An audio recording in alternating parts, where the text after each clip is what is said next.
Single mom helped starving elder. Hours later, the CEO appeared and said, "That's my father." Touched by kindness, he suddenly falls for her. The wind sliced through the early morning air, sharp and bitter, flurries of snow sweeping across the quiet streets of the small northern town. Emily Parker pulled her coat tighter around her thin frame, one hand gripping the scarf at her neck, the other holding the small fingers of her 4-year-old son, Liam.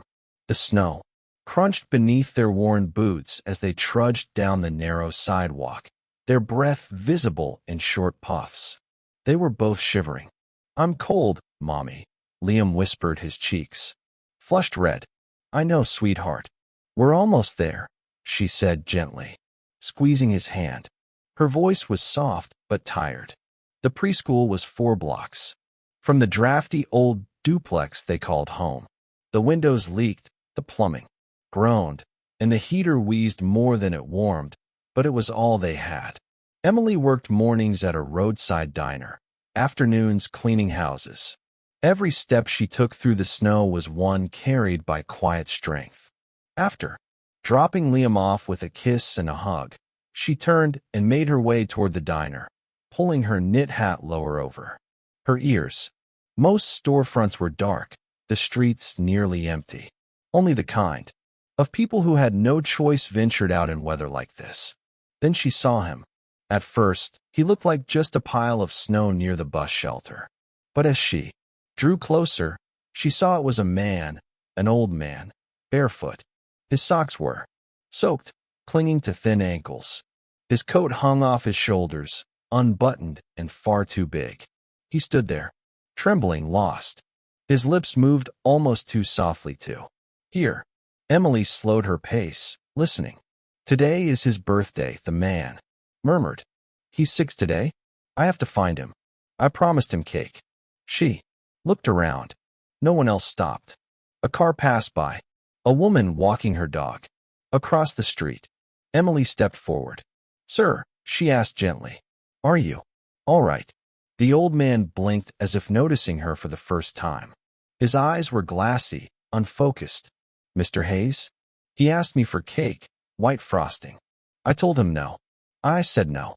His voice broke and he hugged himself tighter against the cold. Emily reached out and touched his arm. His skin was like ice. "Please," she said softly, "come with me. You're freezing." Without waiting for an answer, she gently guided him down the street. The diner was just ahead. She led him inside, ignoring the curious glances from the few customers and the cook behind the counter. She took him to the booth nearest the heater, then went to the counter. "Tracy, can I get a bowl of oatmeal, some toast, and hot coffee? I'll pay." "Emily, you don't have to. I want," as she said. When she returned to the booth, the man was still murmuring. He said he'd wait. "I was busy. Too busy." She slid into the seat across from him. "What's your name?" He blinked slowly. "Walter. Walter Blake." He smiled gently. "Hi, Walter. I'm Emily." He didn't respond. His hands trembled as he reached for the coffee. He took a sip, then another, like the heat reminded him he was still here. He turned to the window, watching snowflakes collect on the glass. "I should have gone," he whispered. "I should have just brought the cake." He begged me. She begged me. And I said, "No." His shoulders trembled. Emily leaned in slightly, her heart aching. His voice dropped to barely a breath. She took him to get the cake and the truck. "I killed her. I killed her. Because I said no." Emily sat frozen. She didn't know who she was or what cake he meant, but she didn't need the details. She knew grief when she saw it. He looked so broken, so lost. A man still trapped in a moment the world had long since left behind. She reached across the table, picked up a napkin, and gently placed it in his hand, keeping hers there for a moment longer. "You're safe now, Walter," she said quietly. "I'm here." For just a second, his eyes cleared. He looked at her, not through her, and gave a tiny, grateful nod. Outside, the snow kept falling. But inside that booth, A flicker of warmth had returned. The bell above the diner door jingled as a gust of cold wind swept through. Emily looked up just as a tall man stepped inside, snow dusting his dark coat and hair. He had a sharp, commanding presence, someone used to boardrooms, not roadside diners. Nathaniel Blake had not slept in 2 days. The alert from the tracking device in his father's old hearing aid had led him to this small, unfamiliar town. He had followed it like a lifeline, praying he was not too late. The moment he stepped in, his eyes locked on the booth near the heater. His body tensed. His father, alive, sat next to a young blonde woman. She was feeding him. At first, Nathaniel's instincts screamed that something was wrong, that the stranger might be taking advantage of his father. He moved forward, ready to intervene. But then he stopped. What he saw wasn't exploitation. He saw kindness. The woman, Emily, was lifting a spoonful of oatmeal toward Walter's mouth, her other hand steadying his shoulder. There was no impatience in her face, only care. Nathaniel froze, breath caught, chest tight, not just with relief, but something else. Something tender, aching, unfamiliar. Emily noticed him. Then their eyes met. Walter looked up, beaming. There he is. My son. It's his birthday today, 6 years old. You want cake, don't you? Let me go? Get it. Nathaniel's face fell. Emily looked from Walter to Nathaniel, slowly. Understanding. You're his son. Nathaniel nodded. Yes, I am Nathaniel. Emily stepped aside, letting him take her seat. He knelt beside his father and gently placed his hand over Walter's. Hi, Dad, he said, softly. Walter smiled like a child seeing a magician. I told you I'd find him, he whispered proudly to Emily. Emily gave a soft smile and quietly walked to the counter, giving them space. Later, as Walter dozed in the booth, Emily returned with fresh coffee and sat across from Nathaniel. I owe you a real thank you, he said. You helped him when no one else did. That means more than I can say. Emily shook her head. I couldn't just leave him. Hey, pause. Nathaniel stared into his cup. He wasn't always like this. He was brilliant. My mother adored him. But things changed. Emily stayed quiet, listening. I turned 6 on a Friday. He said, I wanted a cake. Just a little one. Dad said he was too busy. Always too busy. I cried, begged my mom to take me. He paused, voice cracking. There was snow like today. A truck ran a light. I woke up in the hospital. She didn't. Emmeline's lips parted, but she said nothing. Dad changed after that. He went on. He never said it, but I think he blamed himself or me. Either way, we never celebrated birthdays again. Emily looked over at Walter softly, snoring. I think he's been celebrating it ever since in his mind. Nathaniel nodded, eyes glassy. I haven't cried in years, he said. Emily rose quietly and went to the kitchen. A few minutes later, she returned with a small plate, a slice of chocolate cake, left over from the day before with a tiny candle flickering on top. She placed it in front of him, her voice gentle. Happy birthday. Walter stirred, eyes lighting up. Pake, he shouted. Sing the song. He clapped out of rhythm, out of time, but full of joy. Emily chuckled. A couple of customers joined in with soft laughter. Nathaniel sat frozen, then abruptly stood and walked away toward the bathroom. Emily's smile faded. Had she done something wrong? But when he returned, his eyes were red. She opened her mouth to apologize. He raised a hand. No, don't, he said, voice rough. You didn't do anything wrong. He looked at the candle. You gave me something I didn't know I needed. A moment I never had. Thank you for that. After the cake and coffee, after the strange birthday song from Walter, and the quiet tears from Nathaniel, the air in the diner grew still again. Walter had dozed off in the booth, his head resting lightly against the frosted window. His breathing was soft but uneven. Nathaniel watched him in silence, then turned to Emily. Thank you again, he said, voice low. Really? Emily nodded. He shouldn't be outside alone in this weather. Do you live nearby? Nathaniel hesitated, then glanced out the window at the falling snow. I don't. He's supposed to be in a care home about an hour from here. They called this morning when they found his bed empty. He must have wandered off last night. Emily frowned. In this cold? Nathaniel nodded grimly. I've spoken with the director. He'll be moved to a more secure facility by next week, but for now, I was going to take him back today. As if hearing the conversation, Walter stirred. His eyes opened, hazy but aware, and he turned to Nathaniel. No, he murmured, then weakly gripped Emily's wrist. Don't take me back, please. I want to stay with her. She's kind. Emily looked down, surprised by the intensity in the old man's grip. Nathaniel stood motionless, watching the desperation on his father's face.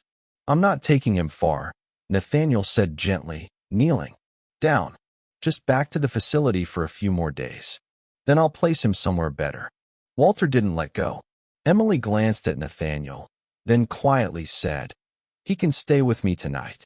My place isn't much, but it's warm. I'll make sure he eats. You can check on him whenever. Nathaniel looked conflicted, torn between reason and the pleading look in his father's eyes. Finally, he gave a slow nod. All right, he said. Just for tonight. Emily lived in a small duplex at the edge of town, one of the older ones that creaked when the wind blew. The wallpaper was peeling and the floor groaned with every step, but it was clean and full of life. Liam's crayon, drawings on the fridge, a chipped couch, the faint scent of lavender from a candle on the kitchen shelf. Walter took the old recliner near the window and seemed to relax. Liam, still home from preschool due to snow closures, peeked shyly from behind a blanket. Is he our grandpa? He asked. In a whisper. Emily smiled. He's a friend, sweetheart. His name is Mr. Walter. Liam patted over in his socks, looked up at the old man, and said seriously, I can show you my dinosaurs, if you want. Walter chuckled softly and nodded. Nathaniel stood by the door, almost too tall for the small entryway. Are you sure this is okay? Emily nodded. I've had tougher days. He hesitated. There's a motel 2 blocks from here. I'll stay nearby for a few nights. Emily smiled faintly. Suit yourself. That evening, Nathaniel returned just as Emily was finishing dinner. A simple stew, nothing fancy, but warm and hearty. Walter was laughing quietly with Liam, who was explaining which dinosaurs were meteors. At the table, Nathaniel sat stiffly at first, unsure where to put his hands. Emily set a bowl in front of him and said gently, Eat before it gets cold. Something in him softened. For the first time in years, he sat not in a meeting, not at a formal dinner, but at a real kitchen table.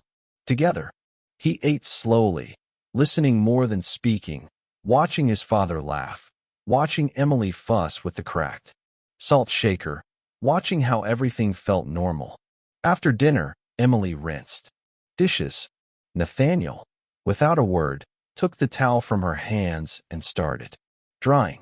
You don't have to do that, she said, surprised. I know.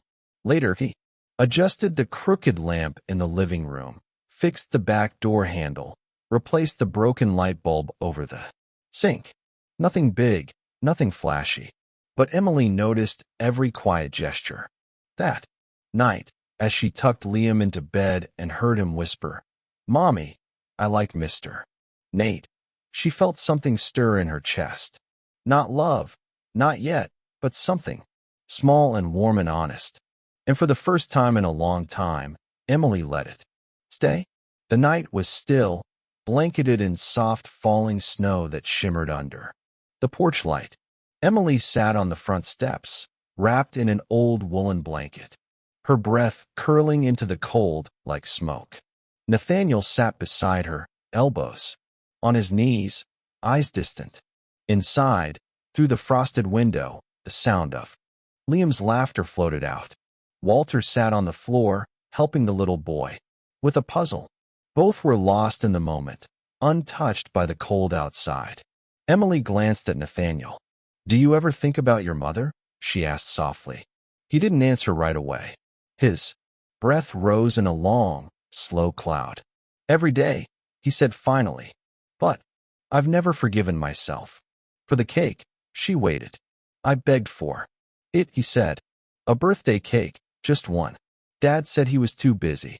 I threw a fit. Mom gave in. She always did." He paused. His jaw clenched. "We didn't make it back."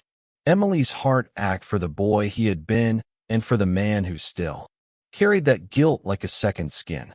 "Your father never talked about it." Nathaniel shook his head. "He never said her name again. He didn't blame me. But he didn't need to. He just shut down. Took care of me like a nurse.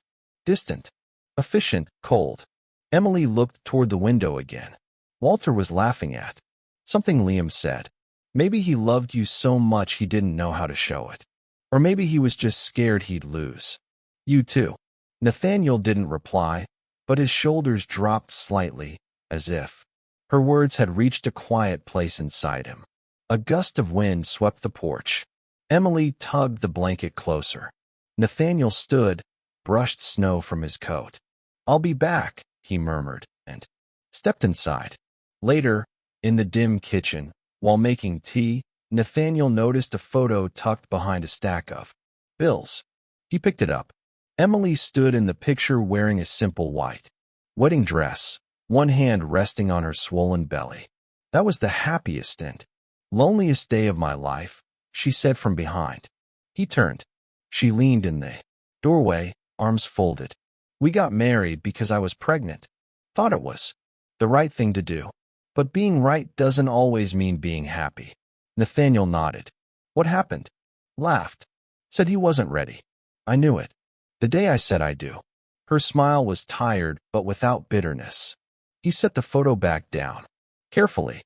"At least," she said, looking toward the living room. "We got the best part of it." He followed her gaze. Liam was asleep on Walter's lap. The two of them curled up like an old soul in new life. "We still have the kids," she said softly. Nathaniel looked at her and smiled. Not the polished smile of a CEO, but something quiet, honest. That night, after the house went still, he stayed up. The kitchen was cold, but he worked silently. He tightened the leaking pipe under the sink, fixed the squeaky cabinet, then turned to the stove, removing rusted parts, cleaning them gently, replacing what he could from a box of tools in his car. By dawn, the kitchen smelled faintly of metal and warmth. He wiped his hands and left a note on the fridge, pinned by a dinosaur magnet. Emily wandered in, half asleep, her feet cold against the linoleum. She paused. The kitchen felt different. She saw the note. "This stove is strong enough to bake a birthday cake now. Whenever you're ready." She stood holding the note, unmoving.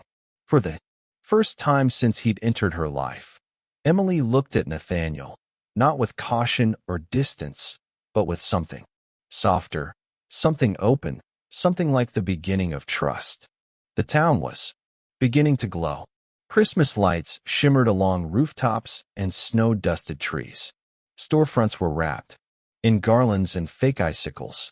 Laughter echoed down narrow streets. It was the season of warmth, wonder, and whispered wishes. Emily was helping Liam button his coat when he tugged on her sleeve. "Can I write my letter to Santa today?" he asked. She smiled. "Of course, sweetheart." He pulled a crumpled paper from his backpack, sat at the kitchen table, and began writing. Emily peeked over his shoulder, but said nothing. 10 minutes later, he curled up next to her. "And bring me down." Not because I needed it, but because she later, as she cleared the table, she noticed the letter by the cookie crumbs. She picked it up. "Dear Santa, I only want one thing. This year. Please, can I have a real family with a dad and everything? I've been really good. Love, Liam." Emily froze. Nathaniel found her standing in the living room, letter clutched to her chest. She handed it to him wordlessly. He read it, and for the first time in years, Nathaniel Blake felt like a 6-year-old again, longing for something simple, impossible, and achingly beautiful. The next day, asked if they could go shopping together. They bundled up and walked into town, the three of them like any little family. Liam squealed when they picked out a crooked pine tree. He loved it instantly. Back home, they dug out a shoebox of old ornaments. Most were chipped or mismatched, but Liam hung each one with care. Emily laughed when he clustered all the red ones on a single branch. Nathaniel reached into his coat and unwrapped a red glass ornament. My mom bought this our first Christmas together, he said. I've kept it all these years. He handed it to Liam, who held it carefully. Together, they placed it near the top of the tree. Later that week, with snow piling outside, Walter was more lucid than he'd been in days. Sitting near the fire, he watched Nathaniel and Liam build a Lego train set. You're a good man, Walter said suddenly, voice clearer than usual. Nathaniel looked up, surprised. Walter smiled faintly. You didn't get that from me. She gave it back to you. Nathaniel moved beside him, resting a hand on his shoulder. You did your best, he whispered. Walter's grip tightened. Don't lose her. That night, Nathaniel sat with Liam at the table, laptop open. He showed him how to code. Simple commands, colors, sounds. Liam was enthralled. Emily leaned in the doorway. Watching, her heart swelled. She hadn't dared dream this, her son laughing. The house filled with light. Something inside her was healing. A few nights later, a storm knocked out the power. The heater groaned, then fell silent. The house dimmed. Emily lit candles around the room. The flicker cast a golden glow. She made cocoa on the stove while Liam and Walter bundled under blankets. Nathaniel sat beside her on the floor, leaning against the couch. He reached for her hand. She let him take it, then slowly pulled away. I'm sorry, she whispered. I'm just scared. He waited. I've built walls, she said, because every time something beautiful enters my life, it disappears. Nathaniel looked at their hands now resting apart. I understand, he said quietly.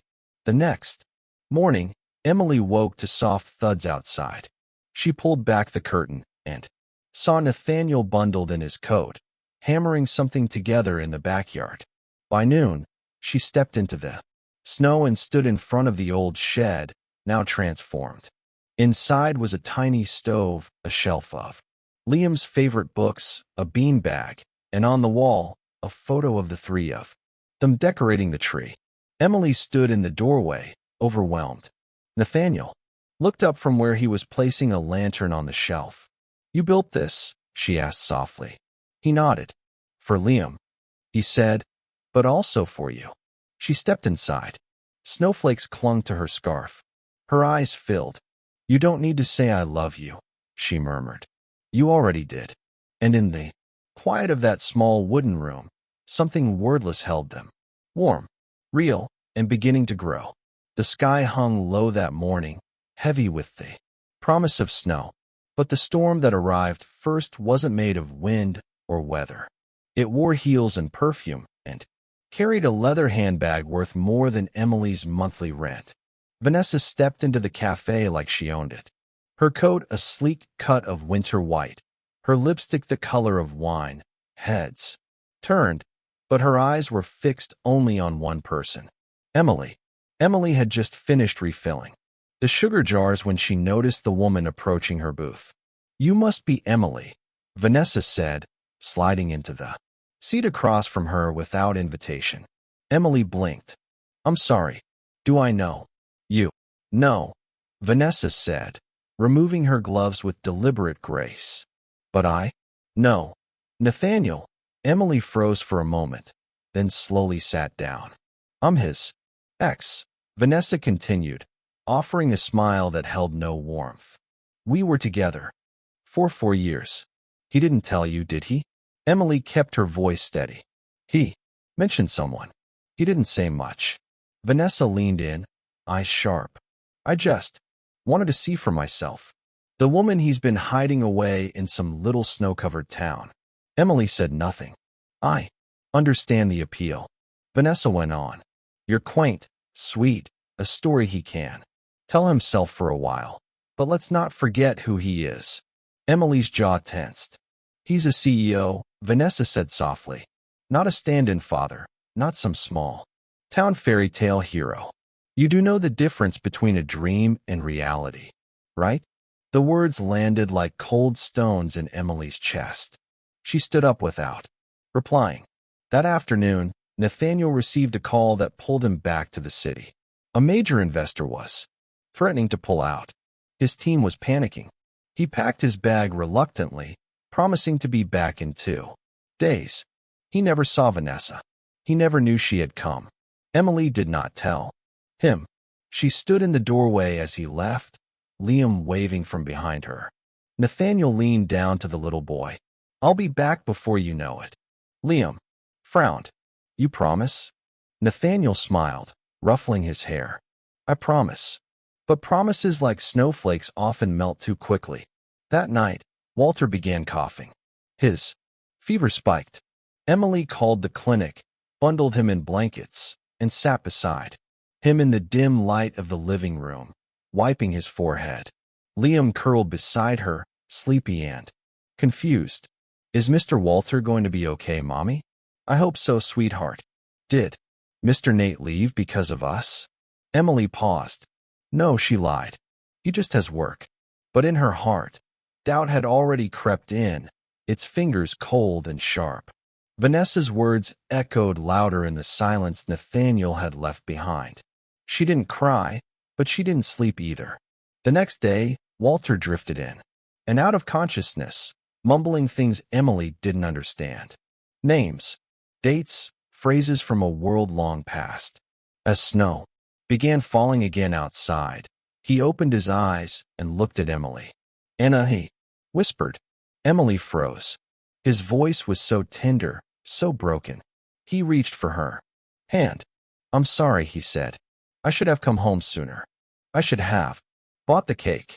She swallowed hard, tears threatening behind her eyes. You were just trying to help, she whispered. He gripped her hand tighter. Don't let him grow up cold. Don't let him forget how to feel. Emily couldn't hold it in anymore. She lowered her head beside his hand and wept quietly, not just for the man before her, but for the boy he once raised and the man who had walked away, carrying too much silence. The room was still. The tree lights blinked softly in the corner. Liam slept on the couch with a blanket pulled to his chin, and Emily sat in the glow of a Christmas that suddenly felt very far away, her heart full of a pain she could neither name nor deny. The snow hadn't stopped falling. It blanketed the streets, rooftops, and trees, muffling the world into silence. Nathaniel stepped out of the car, his coat already dusted with white. The town looked smaller than he remembered, but it wasn't the town he had come back for. He climbed the porch steps of Emily's home, heart pounding harder than expected. He knocked once, then again. No answer. The curtains were drawn, lights dim inside. After a pause, he reached into his coat pocket and pulled out a folded piece of paper. He slid it gently into the crack of the door. I lost my mother. Then I almost lost my father. I can't lose the family I just found. Not when it's you and Liam. He didn't wait. He walked down the snowy path, unsure if the letter would be read, unsure if he could be forgiven for the silence, the absence, for bad timing that never seemed to be on his side. That night, Emily found the letter. She read it in the kitchen, hands trembling. She read it twice, then held it to her chest, eyes staring into the dark beyond the frosted window. The next morning, the world was bathed in white. Sunlight danced on the snow like crushed glass. When Emily opened the door to take out the trash, she stopped. Liam was in the yard, bundled in his blue coat and red mittens, rolling a giant snowball. Next to him, also gloved and capped, was Nathaniel. He was laughing genuinely as the snowball collapsed, and they started again. Emily stood on the porch, one hand gripping the door frame. Liam looked up. "Mommy, look. We're building a snowman. His name is Hope." Nathaniel looked up, too. He didn't speak, just watched her, waiting. She stepped down the stairs slowly. When her boots touched the snow, Nathaniel moved toward her, not fast, not hesitant, just enough to close the space. He didn't ask if she was angry. He didn't explain where he had been. He simply wrapped her in his arms. And Emily let him, not forever, just long enough to say without words that maybe this wasn't over. Later that week, Nathaniel invited her and Liam to the city just for the day, he said. Just something small. Emily hesitated. But Liam was already cheering for the train ride and the adventure. The company lobby was glowing with Christmas lights. A soft piano played. A small stage stood in the center, decorated with garlands. Emily stood off to the side, holding Liam's hand, unsure why they were there. Then Nathaniel stepped onto the stage. He wore a suit, sharp, tailored, but there was something softer in how he carried himself now, something more real. He looked out at the room, cleared his throat, and began. "This year taught me things about time, about regret, about the quiet power of kindness." He paused, eyes drifting toward Emily. "There was a moment this winter when I found something I didn't know I'd lost. A connection I thought was gone for good." The room quieted. Cameras clicked. "I'm not here to talk about performance or growth today. I want to thank someone." He turned slightly. "A woman who showed me what strength really looks like, who reminded me that healing isn't loud. It's patient, gentle, unshakably kind." Emily's eyes began to sting. She and her son taught me that family isn't always blood. Sometimes it's the hand that finds yours in a storm. It's the voice that says, "You can start again." Then, Nathaniel stepped off the stage. He walked straight to her. He held out his hand, and in front of 100 strangers and 1,000 tiny lights, Emily reached out and took it. The snow was falling gently, the way it had on that first morning, soft, silent, steady. It blanketed the sidewalks, clung to tree branches, and made the world look clean, as if it too was ready for something new. Nathaniel parked the car by the old bus stop, the same one where weeks ago Emily had found a man with no shoes, no name, and a heart full of sorrow. Now Walter sat in a wheelchair, bundled in a thick coat, a scarf around his neck, his hands resting lightly on a wool blanket across his lap. His breathing was slower these days, his voice softer, but his eyes still held flickers of clarity, especially today. Emily stood beside him, one hand on the handle of the chair. Liam clung to her. Other side, eyes wide, cheeks pink from the cold. Nathaniel stepped forward, carrying a small cake box, the kind with a clear window that fogged with the warmth inside. He knelt before Walter and opened it carefully. Inside was a simple chocolate cake with white frosting. No writing, just a single red candle standing tall in the center. Nathaniel placed it on the bench beside the wheelchair. "I brought the cake, Dad," he said softly. "I finally brought it." Walter looked at it, eyes glistening, and then up at his son. Nathaniel's voice cracked. "I have the cake and I have you. And today I want one more thing." He turned to Emily. She was watching him, her eyes already brimming. Nathaniel reached into his coat pocket and pulled out a small velvet box. No crowd, no stage, just snow and silence. He lowered himself onto one knee. "It's not your birthday. It's not mine. But I think today is the day we start over. Not pretending, not wishing, just living together." He opened the box to reveal a modest but beautiful ring. The band simple, the diamond small but clear and full of light. Emily covered her mouth, breath catching in her throat. Nathaniel looked up at her, his voice softer now. "I'm not promising perfection. I'm promising presence. I'm promising to show up for you For Liam, for us. Emily didn't speak. She couldn't. She nodded, eyes shining, heart full. Liam let out a joyful squeal and threw his arms around them both. Nathaniel wrapped one arm around the boy, the other around the woman he had once thought he would never deserve. Walter chuckled, his voice a soft rasp. "Best cake I've ever had," he murmured. "Took you long enough, son." Nathaniel smiled through tears and reached for his father's hand. They sat there for a long time, 3 generations, 3 hearts, bound not by blood alone, but by forgiveness, grace, and something stronger than time. The snow kept falling, but it no longer felt cold. It felt like a blessing. No big wedding followed, no grand celebration, just the steady, quiet joy of 3 people standing together in a world that for the first time felt whole. And in the hush of that wintry morning, beneath the gray sky and drifting flakes, something changed. Not in the world around them, but in the hearts that now beat beside one another.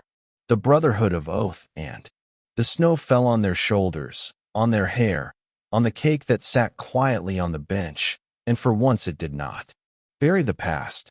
He wrapped it gently and let it rest. If this story moved you, even a little, take a breath and feel the quiet magic of kindness, forgiveness, and second chances. Sometimes it's not big moments, but small, steady love that builds a family. If you believe in stories that heal and remind us what truly matters, then welcome to the Stories Beyond Words family. Don't forget to subscribe and hit that hype button to support the channel. Until next time, stay warm, stay kind, and keep believing in the beauty of starting over. Stories Beyond Words, where every story touches a soul.